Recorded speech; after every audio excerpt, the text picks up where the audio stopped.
In March of 2000, an episode of The Simpsons showed Lisa Simpson becoming president of the United States after a man named Donald Trump. The episode aired 16 years before Trump was actually elected. 16 years. When that clip went viral online in 2016, most people had the exact same reaction, a mix of nervous laughter and that strange feeling that something wasn't right. How does an animated comedy series about a dysfunctional family living in a fictional town called Springfield manage to predict the future more accurately than most political analysts on the planet? That's the question we're going to answer today, and I'll warn you right now, the deeper you dive into this topic, the more unsettling it becomes, because Trump wasn't an isolated accident. It wasn't just one lucky guess. The Simpsons did it again and again and again, with a consistency that starts to feel less like coincidence and more like something we still don't fully know how to explain. Stay until the end, because the final theory I'm going to present is the one that genuinely kept me awake at night. Let's start at the beginning, or rather, with the episode most people don't even know exists. In 1995, in the episode Homer versus Patty and Selma, Homer is seen using a device on his wrist that works like some kind of interactive digital organizer, a smartwatch. The Apple Watch wouldn't be released until 20 years later in 2015. 20 years. Back then, the idea of a computer on your wrist was pure science fiction.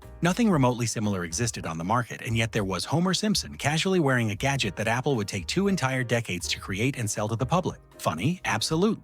Creepy? Also yes. But let's take it one step further. In 2014, an episode called You Don't Have to Live Like a Referee showed widespread corruption inside world soccer, with bribed referees and executives drowning in kickback schemes. In 2015, just 1 year later, the biggest scandal in soccer history exploded into public view. The FIFA corruption scandal, which exposed a deeply rotten system filled with arrested executives, secret bank accounts, and a level of corruption so massive that it shocked even people who already distrusted everything. The show didn't just predict the topic, it portrayed in broad strokes the exact kind of corruption that was happening behind the scenes in the world's most popular sport. How does someone write an episode like that a full year before the scandal becomes public without knowing something? That's the question that's going to follow you through this entire video. And now I need you to take a deep breath, because we're about to talk about Trump again, but this time in much more detail than most people know. The episode is called Bart to the Future, Season 11, Year 2000. In it, Lisa becomes president and inherits a massive budget crisis from her predecessor. And who was that predecessor? Trump. The show didn't just put Trump in the White House. Our show used him as a symbol of economic chaos, the embodiment of an era defined by excess and irresponsibility. Years later, writer Dan Graney said the idea was meant to be a warning, a satire of a dystopian future nobody wanted to become reality, and then it happened. For real. Suddenly, that forgotten episode became one of the most shared videos on the internet the day after the 2016 election. Now, before you start believing The Simpsons are some kind of supernatural oracle, I need to introduce the first theory. I mean, the most rational one, and the one skeptics will immediately throw at you anytime this topic comes up. The Simpsons has been on the air since 1918. More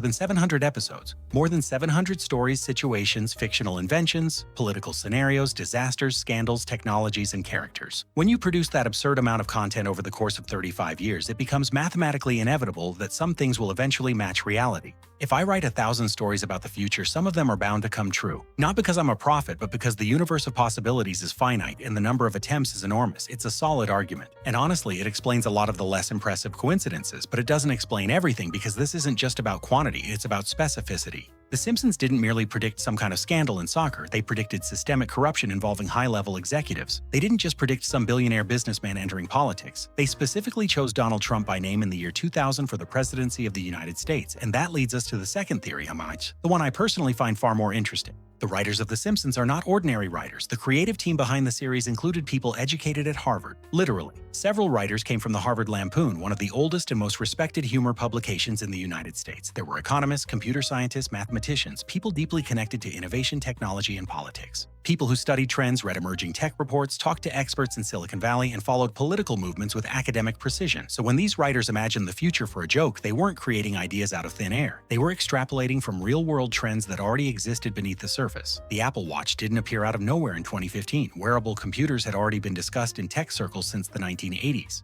A well-informed writer in 1995 could easily think, if computers keep shrinking, eventually someone's going to strap one to people's wrists. And Trump as president? In the year 2000, he was already famous for his public ego and larger-than-life persona. His name had become synonymous with American excess. It wasn't necessarily a mystical prediction, and it was a joke built on cultural trends that were already visible to anyone paying close attention. But now we get to the third theory. And this is the one that hits me differently. The Simpsons doesn't just portray America. It dissects it. From the very beginning, the series was designed as a satire of American society. The nuclear family, consumerism, religion, politics, the media, capitalism. And when you spend decades examining a society through the lens of satire, you start seeing patterns that the people living inside that society can't recognize because they're too immersed in it. Think about it this way. Satire works by taking something real and exaggerating it until the absurdity becomes impossible to ignore. When The Simpsons put Trump in the presidency back in 2000, it was meant to be ridiculous. The joke depended on the idea that such a thing could never actually happen, but the exaggeration was rooted in something real. America's obsession with celebrity culture, the collapse of the line between entertainment and politics, the transformation of public life into spectacle. The writers didn't predict the future. They accurately identified the forces already shaping that future,